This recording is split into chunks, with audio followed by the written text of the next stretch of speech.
বাহলুল মজনুনের কথা বলছিলাম। বড় নেককার পরহেজগার ছিলেন, কোনো সময় নামাজ কি করতেন না, ছাড়তেন না।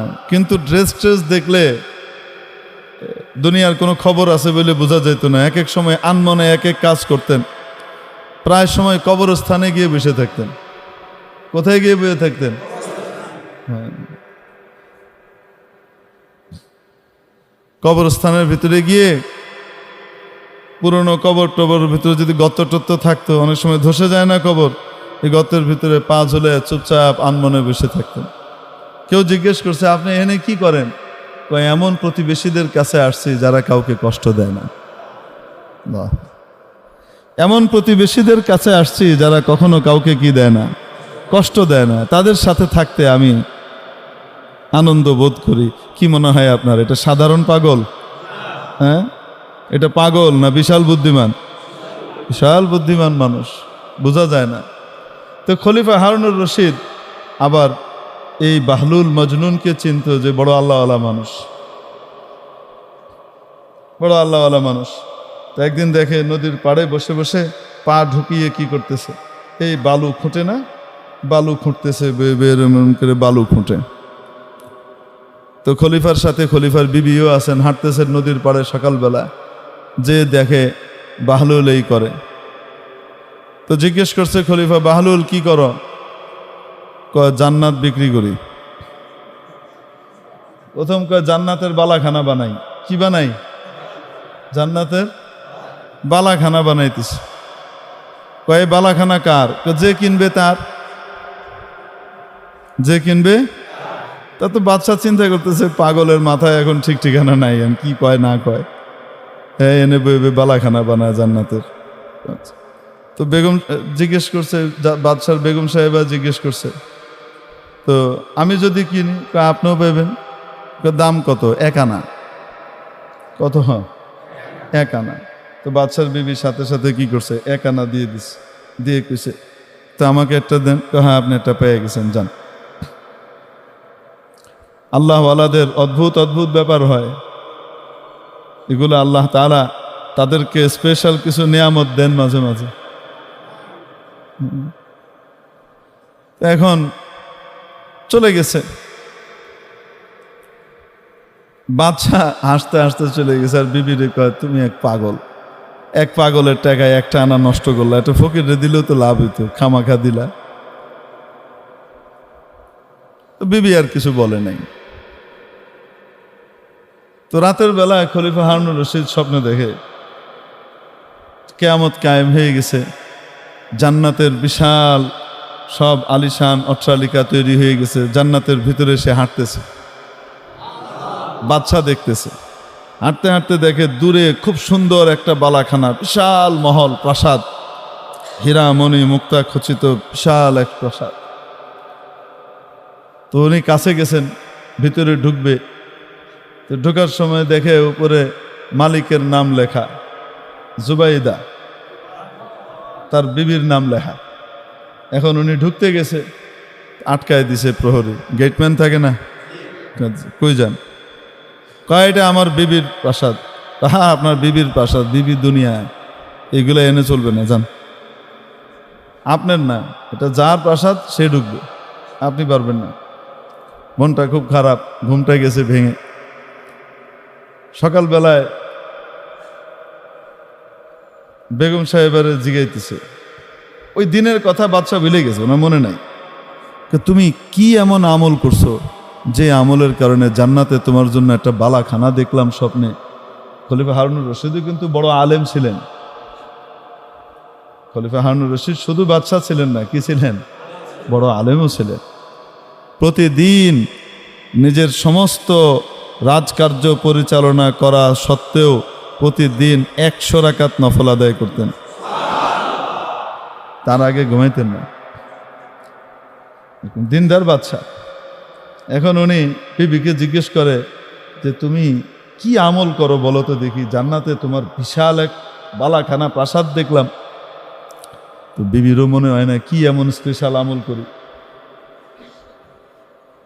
ওই যে ওইটা কিনছিল যে, ওইটা তো এমনি, ওই তো মনে নাই, ওইটা মাথায় নাই। অনেক চিন্তা ভাবনা করতেছি, কি আমল করছি যে জান্নাতে বালাখানা হলো। হঠাৎ মনে হলো, আচ্ছা ওইটা না তো যে আমি যে বাহলুল রে 1 টাকা দিলাম, 1 আনা দিয়ে যে জান্নাতের বালাখানা বেচলো। হ্যাঁ, এত মজা করতেছিল, আমিও মজা করেই কিনছি, কিন্তু সেটা কিনা আবার বাদশা কয় ওইটাই। এই পাগল তো নর্মাল পাগল না, এ তো শরীয়তের পাগল। এ শরীয়ত মুক্ত মারফত পাগল না, এ হাকিকি শরীয়তি মারফতি ডবল পাগল। বুঝাইছেন? যেই আল্লাহওয়ালা মারফতি মানুষের শরীয়তের কোনো বিধান লঙ্ঘন হয় না, নবীজির কোনো সুন্নত নষ্ট হয় না, এ হলো আসল। বুঝাইতে পারছি? হ্যাঁ, মারেফত বাদ দিতে বলা হয় নাই, কিন্তু শরীয়ত ধ্বংস করে না। তো মেরে মোহতারাম দোস্ত বলছিলাম, ওই যে খলিফা হারুনুর রশিদ আর কে, তো বাদশাহ ঘুম থেকে ওঠার পরে এটা শোনার পরে চিন্তা করতেছে, হায় রে হায়, কালকে তো বিশাল লস খাইছি, এই পাগলের কাছ থেকে তো এটা কিনে নিতে হইতো, নাই। এখন কি করছে, সকালবেলা এর পরের দিন আবার নদীর পাড়ে হাঁটতে বেরিয়েছে, আশা যদি আজকেও পাগলারে পাই। পাগলা কি ডেলি এক জায়গায় থাকবে নাকি? এক এক সময় এক এক জায়গায় তার যেখানে মন চায়।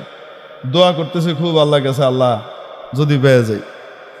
এখন গেছে, যাওয়ার পরে হাঁটতে দেখে ও জায়গা মতো এই বাহলুল মজনুন আছে, ওই যে দেখা যায়। তো এখানে গেছে, গিয়ে কয়, কি করো? জান্নাতের বালাখানা বানাই। কয় কার লেগা? যে কিনবো হের লেগা। আমি যদি কিনি আপনিও পাবেন। দাম কত? বাগদাদের অর্ধেক রাজত্ব। আজকে কি কয়? বাগদাদের অর্ধেক রাজত্ব, এটা দিলে পাইবেন। খলিফা হারুনুর রশিদ কয়, এটা কেমন বেইনসাফির কথা? গতকালকে আমার বউ কিনলো 1 আনা দিয়া, আর আজকে তুমি আমার কাছে বাগদাদের অর্ধেক রাজত্ব দাম হাঁকতেছো, এটা কোনো কথা হলো? তো বাহলুল নিচের দিকে চাই, আঙ্গুল লাড়ে আর কয়, কালকে কিনছিল না দেখা, তুমি আজকে আইসো কিনতে দেখা, এর লেগা দাম।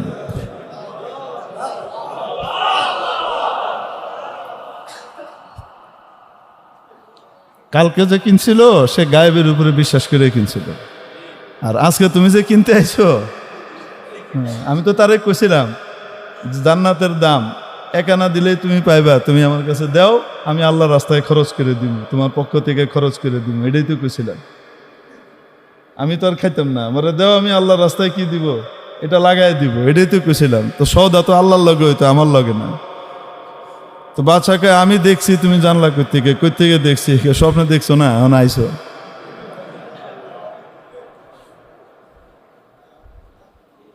বাদশা তো আর কিনে নাই, গেছে গা, আমি আর তরিকায় কোনোভাবে কিনেলো মনে আল্লাহর কাছে, তোমার কাছে আর পাইলাম না আর কি। তো বাহলুল মজনুন, এই মজনুন পাগল টাইপের ছিল। একবার বাদশা বালাখানায় বসা, উপরে ছাদে, অনেক দূরে দেখে বাহলুল যায়, তো লোকজনকে ডেকে বলছে, এই ওইটারে আমার কাছে নিয়ে আসো, এই বাহলুলকে নিয়েও। তো তাড়াতাড়ি তারা করছে কি, বাহলুলকে চটপট ধরে এনে দোতলায় উঠাইতে, দোতলা অনেক উঁচা, এই ছোট দোতলা না, আমগো মতো 10 ফিটটা দোতলা না, 10 ফুটি 20 ফুটি দোতলা না। দেখেন না ব্রিটিশ আমলের দোতলা কয় তালা? আরে আপনাদের সলিমুল্লাহ মেডিকেল কলেজের 1 তালা কত উঁচা দেখেন না? ঢাকা মেডিকেলের 1 তালা 3 তালা উঁচা, ঠিক কি ঠিক না? এই আমলের দোতলা না। তো ওই আমলে তো দোতলা মানে বিশাল উঁচু, রাজা বাদশার বাড়ি। বলতে চট করে নিয়ে আসো। এখন এরা করছে কি, ওইরা নিয়ে এসা ওখানে দড়ি দিয়ে এক ধরনের কি ছিল, ব্যবস্থা ছিল যে দ্রুত শর্টকাট উপরে উঠা যায়, নামা যায়। নিচে দড়ি বাঁধা, উপরেও কি দড়ি বাঁধা। ওই জায়গার ভিতরে আস্তে করে ইয়ের ভিতরে বসায়া দিছে টান, সাই করে উপরে গেছে গা। তো যাওয়ার পরে এখন খলিফা হারুনুর রশিদ জিজ্ঞেস করে, আচ্ছা বাহলুল বলো তো দেখি, আল্লাহরে কেমনে পাওয়া যায়? তুমি যে আল্লাহর এত কাছাকাছি হইছো, তুমি কেমনে হইছো কত দেহি একটু। তো বাহলুল কয়, যেমনে আপনি আনলেন ওইভাবে। কয় এটা আবার কি? বলে বুঝেন নাই? তো উনি কইতেছে, আমি বাহলুল যদি আপনার সাথে দেখা করতে চাইতাম তাহলে আমাকে কত কাঠখড় পুড়িয়ে আপনার বাড়িতে আসা লাগতো, কত দৌড়ঝাঁপ করে আপনার কাছে আমাকে আসা লাগতো। কিন্তু যেহেতু চাইছেন আপনি, আমার মতো এক নগণ্য মানুষকে আপনি আপনার এখানে আনতে চাইছেন, এজন্য সিঁড়ি দিয়ে আসতে দেরি হবে এতটুকুও বরদাস্ত করা হয় নাই, ফু করে কৃত্রিম লিফট দিয়ে উড়াইল এসে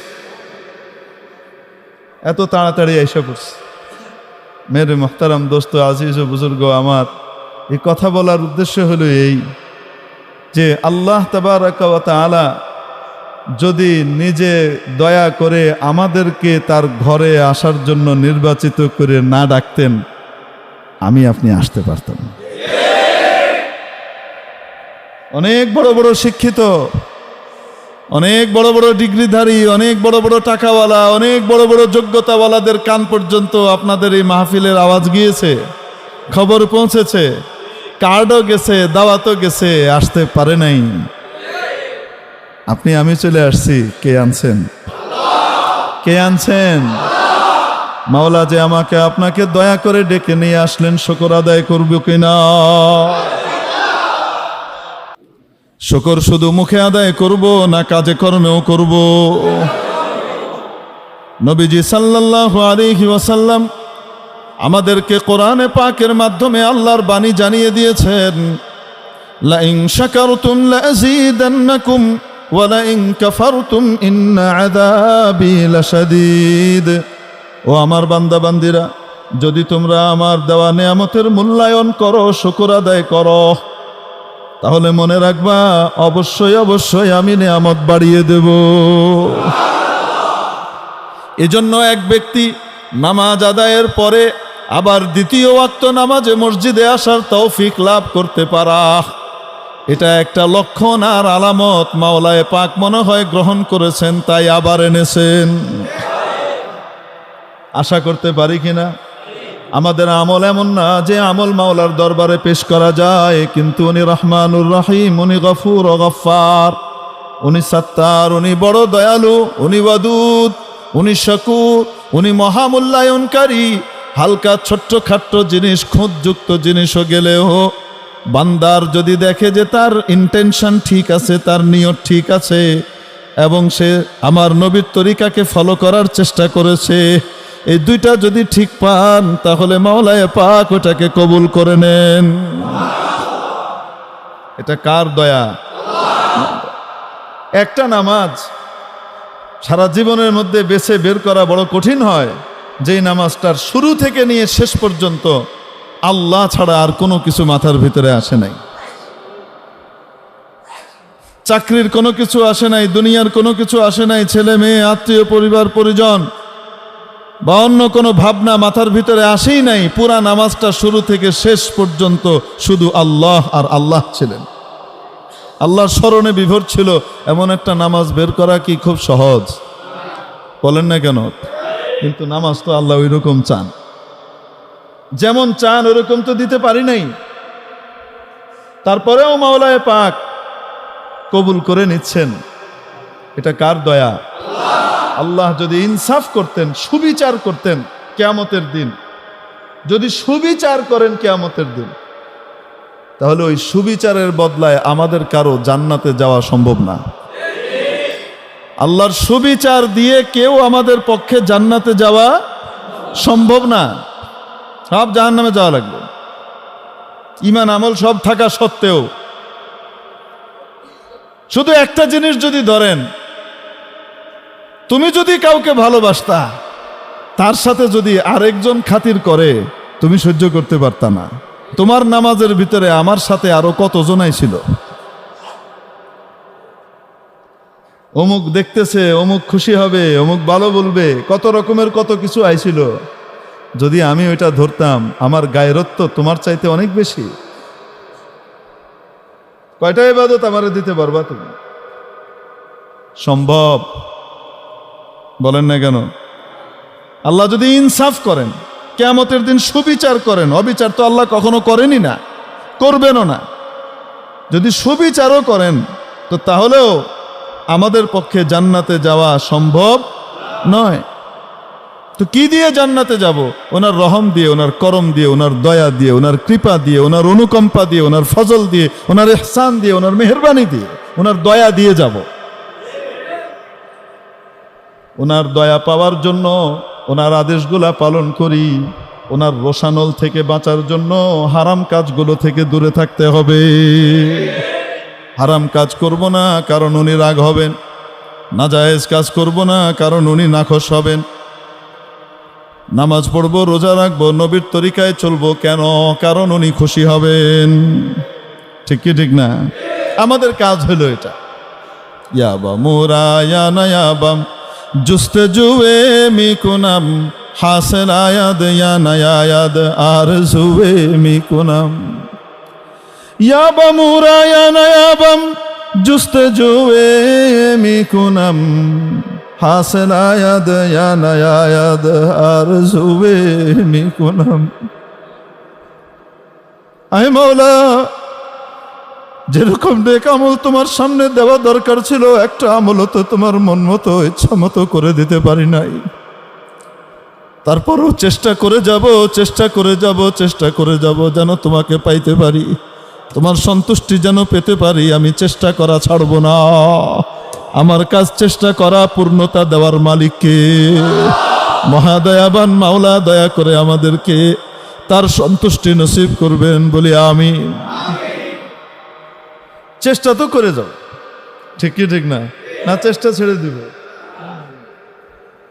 আরে মোহতারাম দোস্ত, এই জন্যে বলছিলাম, আল্লাহ যদি কিয়ামতের দিন সুবিচার করেন তাও আমাদের জান্নাতে যাওয়া সম্ভব না। আগেকার আমলের এক বুজুর্গ, আগেকার আমলের মানুষ অনেক লম্বা হায়াত পেত। হযরত আদম আলাইহিস সালাম 1000 বছর হায়াত পেয়েছেন। নূহ আলাইহিস সালাম ওই রকমই কাছাকাছি বয়সের হায়াত পেয়েছেন। কেউ কেউ আরো বেশি লম্বা হায়াত পেয়েছেন। তো আগেকার আমলের এক বুজুর্গ 1000 বছর ইবাদত করেছেন। কত বছর? 1000 বছর ইবাদত করেছেন। বয়স হয়ে গেছে। জমানার নবী বয়ান করার সময় বলছেন, বয়সের তুলনায় নবী যিনি আছেন এখন উনি নবীন, বহু আগের কথা। উনি বয়ানের ভিতরে বলছেন, আল্লাহর রহমত ছাড়া কেউ জান্নাতে যেতে পারবে, শুধু ইবাদত দিয়ে যাওয়া সম্ভব না। এখন এই বুজুর্গ মনে মনে কয়, এটা কেমন কথা কইল? এত ইবাদত করছি, আমার বুঝে ইবাদত দিয়ে আমি যাইতে পারবো না, এটা কোনো কথা হইল? যাই হোক, রাতের বেলা ঘুমিয়েছেন তো স্বপ্নে দেখে হাসরের ময়দান কায়েম হয়ে গেছে। কি কায়েম হয়েছে? হাসরের ময়দান কায়েম হয়েছে। এখন দেখে প্রচন্ড তাপে পিপাসায় সবাই অস্থির, উনিও অস্থির, পানির জন্য পাগল, কিন্তু পানি পাওয়া যাইতেছে না।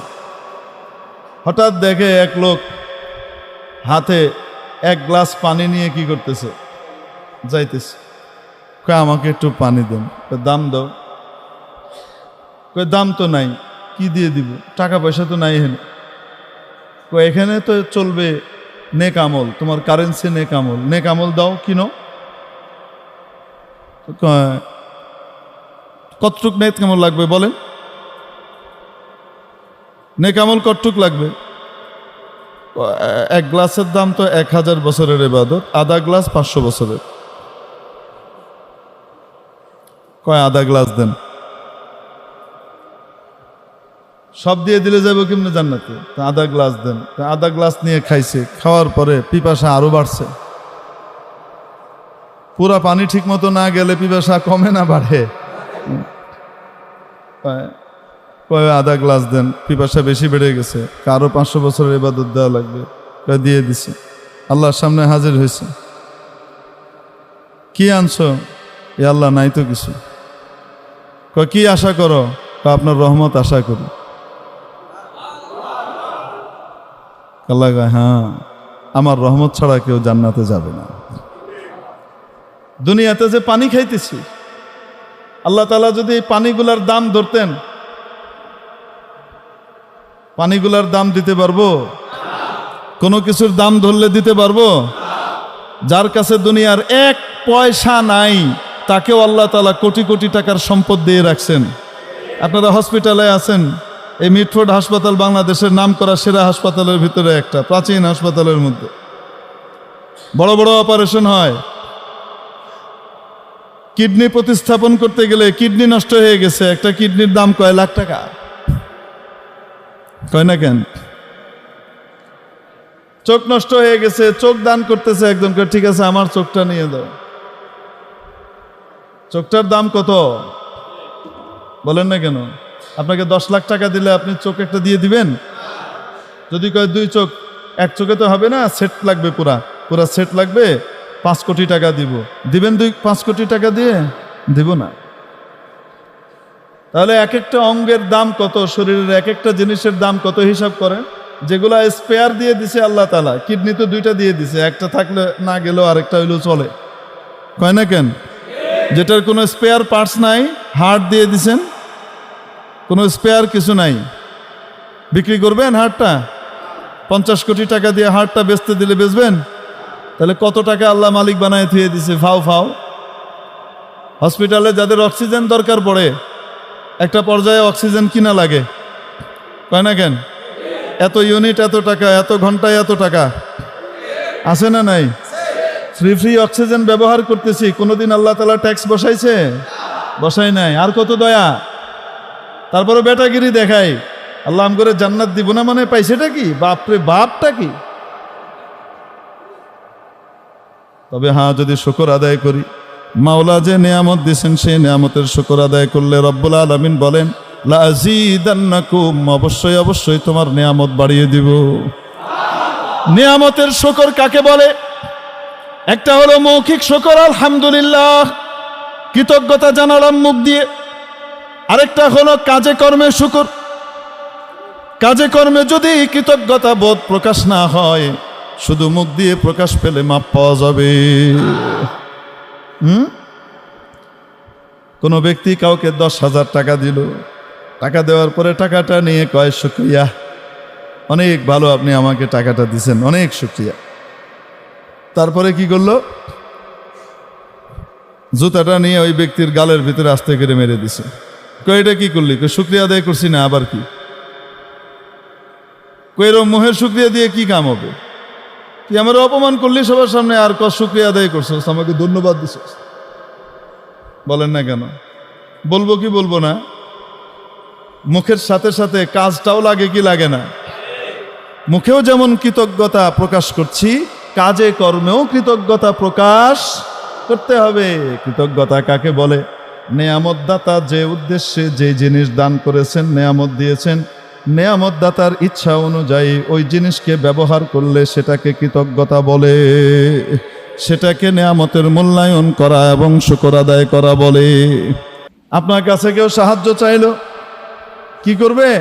কয় আমার দোকান করা দরকার, আমার বিরাট সমস্যা চলতেছে, তো আপনি তাকে সাহায্য হিসেবে 3 লাখ টাকা দিয়ে দিলেন, দিয়ে বললেন এই 3 লাখ টাকা দিয়ে তোমার তো একটা স্থায়ী ব্যবস্থা করে ফেলো, যাও এই 3 লাখ টাকা দিয়ে কি করো, একটা দোকান দিয়ে মোটামুটি সেই দোকানটা দিয়ে চলো। আস্তে আস্তে সাহায্য করলো, তাই না? আপনি সাহায্য করলেন 3 লাখ টাকা দিয়ে, উনি 3 লাখ টাকা নিয়ে গেলেন। নিয়ে যাওয়ার পরে আপনি যেভাবে চেয়েছেন সেভাবে সে দোকান দিয়েছে, আপনার পরামর্শ মেনেছে, দোকান টোকান দিয়ে ঠিকমতো ব্যবসা করে এই 3 লাখ টাকা থেকে তার 6 লাখ টাকা আয় হয়ে গেছে। কয়েকদিন পরে সে হঠাৎ আরেকটা বিপদে পড়ছে, আপনার কাছে আসছে, কত দরকার? 10 লাখ টাকা দরকার, এখন ঠেকায় পড়ছি, ঋণ দিলেই হয়। তো 10 লাখ টাকা দিয়ে কইব যা, ঋণ দরকার নাই, তুই এটারে কামে লাগা। যেই উদ্দেশ্যে আপনি টাকাটা দিছিলেন, যেহেতু সে ওই উদ্দেশ্যে ব্যবহার করছে, আবার সে আসলে আপনি আবার দিবেন, বলেন না কেন? তার আবার প্রয়োজন হলে আপনার কাছে আসলে আপনি আবার দিবেন। কিন্তু আপনি দিছেন 3 লাখ টাকা, 3 লাখ টাকা পায়া খুব শুকরিয়া, ধন্যবাদ, আপনার মতো মানুষ হয় না, যত ফুল আছে সব কিনে মিনে আপনারা দিয়ে গেল, তারপরে গিয়ে এই টাকা দিয়া গাঞ্জা খাইতেছে ভালো করে, তারপরে এটা করতেছে হেডা করতেছে, অনেক কিছুই করছে, শুধুমাত্র দোকানটা করে নাই। আপনি যে তাকে স্বনির্ভর হওয়ার জন্য ব্যবস্থা করে দিয়েছিলেন সেটা সে করে নাই। আবার যখন আপনার কাছে আসবে 50,000 টাকা চাইলেও দিবেন? কি করবেন? বাইরো, ওই 3 লাখ ফেরত দেয়া গে, যা, তোরে লেগে দিছিলাম, কয় না কেন? আল্লাহ রব্বুল আলামিন আমাকে আপনাকে চোখ দিয়েছেন, নাক দিয়েছেন, কান দিয়েছেন, মস্তিষ্ক দিয়েছেন, হাড় দিয়েছেন, শরীরের অঙ্গ প্রত্যঙ্গ দিয়েছেন। কেন? ওনাকে খুশি করে, ওনার খুশির কাজ করে জান্নাতের মেহমান হবার জন্যে। আমাদের বাবা হযরত আদম আলাইহিস সালামের সুপুত্র, সুকন্যা, সুসন্তান হবার জন্যে, বাবার নীতিতে থেকে আল্লাহকে মেনে জান্নাতি হবার জন্যে, বাবার বাড়ির ভাগ পাবার জন্যে।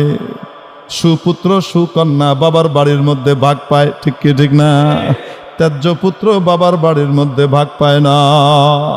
এই কাজের জন্য আল্লাহ আমাকে আপনাকে পাঠাইলেন এবং বলে দিলেন এক কথায়, সূরাতুদ যারিয়াতের 56 নম্বর আয়াতে মাওলা বললেন, ওয়ামা খালাকতুল জিন্না ওয়াল ইনসা ইল্লা লিয়াবুদুন। আমি জিন এবং ইনসানকে তৈরি করেছি শুধুমাত্র আমার ইবাদত করার জন্যে। কিসের জন্যে? ইবাদত মানে ওনার কথা মানা। ইবাদত মানে কি? ব্যবসা বাণিজ্য, চাকরি বাকরি, ওঠা বসা, পরিবার পরিজন পরিচালনা, দুনিয়ার যে কোনো কাজ কারবার আমরা করি সেটা ওনার ইচ্ছে অনুযায়ী, উনি যেভাবে বলেছেন সেভাবে করলেই সেটা ইবাদত হয়ে যায়। ওনার আদেশ অনুযায়ী, উনি আদেশ করেছেন, যদি আমাকে পেতে চাও আমার নবীর তরিকা ফলো করো। কুল ইন কুনতুম তুহিব্বুনাল্লাহ ফাত্তাবিউনি ইউহিব্বুকুমুল্লাহ। ও আমার বান্দা বান্দিরা, যদি আমি আল্লাহকে ভালোবেসে থাকো, আমাকে পেতে চাও, তাহলে ও নবী আপনি বলে দেন, আমি রসুলের পরিপূর্ণ অনুসরণ করো, ইত্তেবা করো, সুন্নতের পাবন্দি করো, তাহলে কি হবে? ইউহিব্বুকুমুল্লাহ। তোমরা যেমন আল্লাহকে ভালোবাসবে, আল্লাহ তোমাদেরকে ভালোবাসবেন। ওয়া ইয়াগফির লাকুম যুনুবাকুম। তোমাদের যত গুনাহ আছে, পাপ রাশি আছে, সব মাফ করে দিবেন।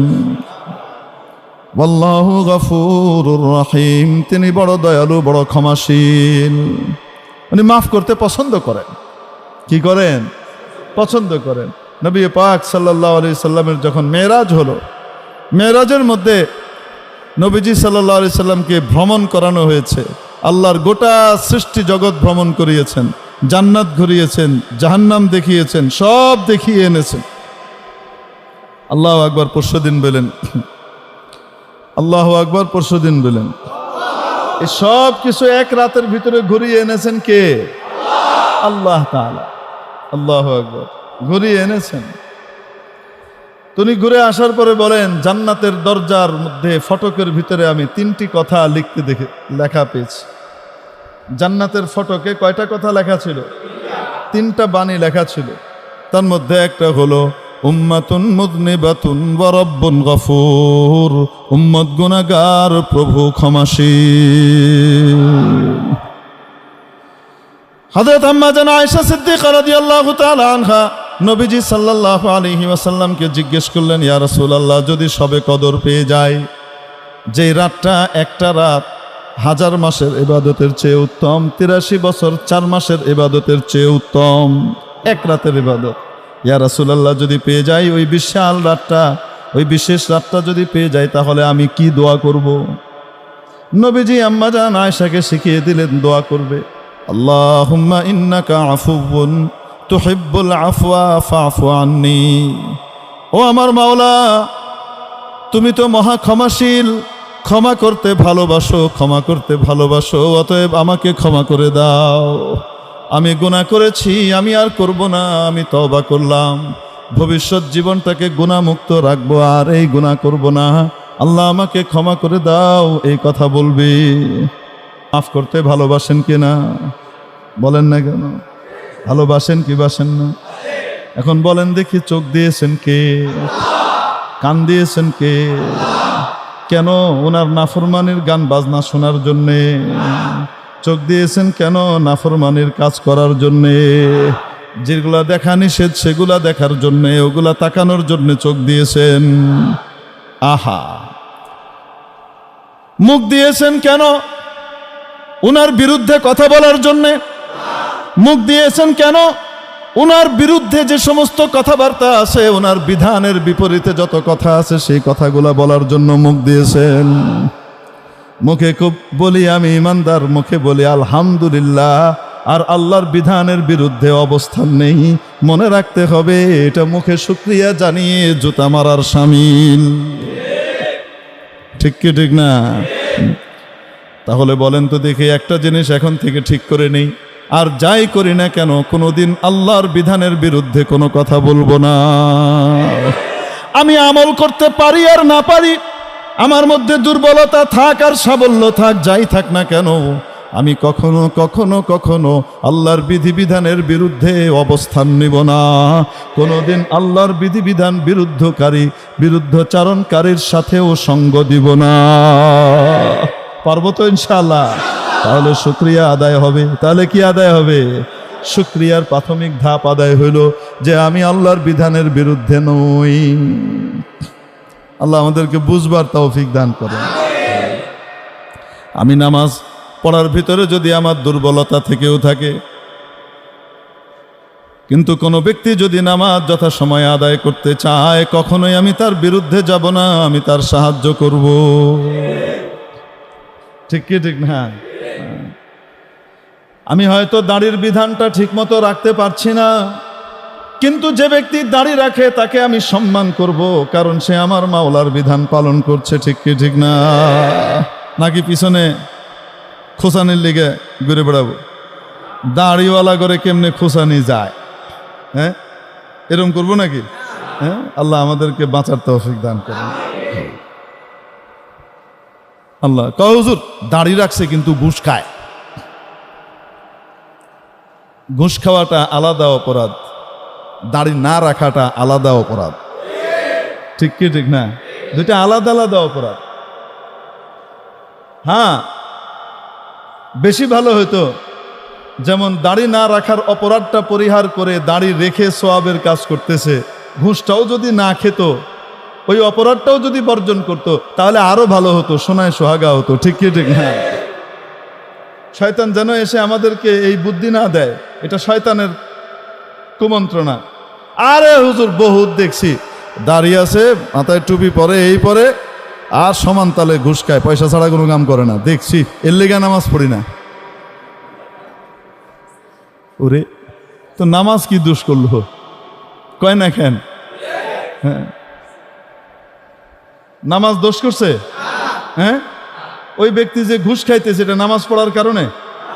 কয় না কেন? না, নামাজে ওর আগ দিয়ে ঘুষ খায়। কয় না কেন? বরং নামাজটা যদি ঠিকমতো সুন্দরভাবে হইতো, তাহলে এই কাজটা থেকেও নামাজ তাকে বাধা দিয়ে দিত। নামাজ দুর্বল, নামাজটা শক্তিশালী হয় নাই, এজন্য এই অপকর্মটা করে বেড়ায়। সূরা আনকাবুতের ৪৫ নম্বর আয়াতে রব্বুল আলামিন বলেন, উতলু মা উহিয়া ইলাইকা মিনাল কিতাবি ওয়া আকিমিস সালাহ ইন্নাস সালাতা তানহা আনিল ফাহশাই ওয়াল মুনকার। ও নবী, নামাজ কায়েম করেন। নিশ্চয় নামাজ মানুষকে অশ্লীল, নির্লজ্জ কাজ, লজ্জাস্কর কাজ এবং অন্যায় কাজ থেকে, অপরাধ থেকে বাধা দেয়। কি দেয়? গুনাহ থেকে বাধা দেয়, নির্লজ্জ কাজ থেকে বাধা দেয়। কে বাধা দেয়? আরে নামাজ বাধা দেয়। কি বাধা দেয়? যদি কেউ নামাজও আদায় করে কিন্তু ওইটাও অন্যায়ও ছাড়তেছে না, তাহলে বুঝতে হবে নামাজ দুর্বল, নামাজ শক্তিশালী হয় না। যেহেতু দুর্বল নামাজ দিয়ে আর কি কাম? দুর্বল নামাজ পড়ে কি লাভ? বুঝেননি? একটা লাভ আছে, সেই লাভ হলো নামাজটা আদায় করার কারণে নামাজ না পড়লে যে উনার ডান্ডা খাইতে হইতো, ওইটার থেকে বাঁচছে। হয় না কেন? হ্যাঁ, তবে নামাজটাকে যদি সুন্দর করে ফেলতে পারতাম, তাহলে অন্যায় অপরাধ থেকেও বেঁচে যেতাম। এজন্য নামাজ সুন্দর করতে হবে কিনা? কোনো নামাজি ঘুষ খায়, কোনো নামাজি উল্টাপাল্টা করে, জমি দখল করে, জুলুম করে, তাই বলে আমি নামাজ পড়বো না? ও যে অন্যায় করে, এটা কি নামাজের কারণে করে? আরে কয় না কেন? বরং আপনি নজির দিয়ে দেখান যে আমি নামাজও পড়ি, অন্যায়ও করি না, আমার নামাজ শক্তিশালী। আল্লাহ তাআলা আমাদেরকে শক্তিশালী নামাজ অর্জন করবার তৌফিক